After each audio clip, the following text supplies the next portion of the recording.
Hey everyone, welcome back. Today we're going to talk about how to fix Microsoft Store not opening in Windows 10 and 11. I have three simple methods that can help you to fix this problem.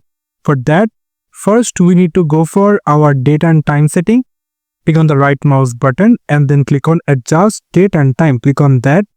In here, we need to click on set time automatically, and if you can open the time zone, you can do it as well automatically, but I will going to leave it as my area, Dhaka, and then I need to click on sync now.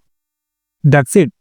And now if your problem is fixed, then good to go, but if it's not, then we'll going to look for the second method. For the second method, we need to come over into the search option, and here we need to search for wsreset, and then we're going to find the run command. Click on that, and as you can see, my Microsoft Store is completely fixed.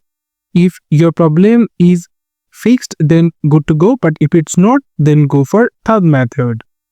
And the third method is very simple. Just simply come over into the search option, and here we need to search for Windows Store app. When you search it, then you'll find the option called Find and Fix Problems with Windows Store Apps. Click on that.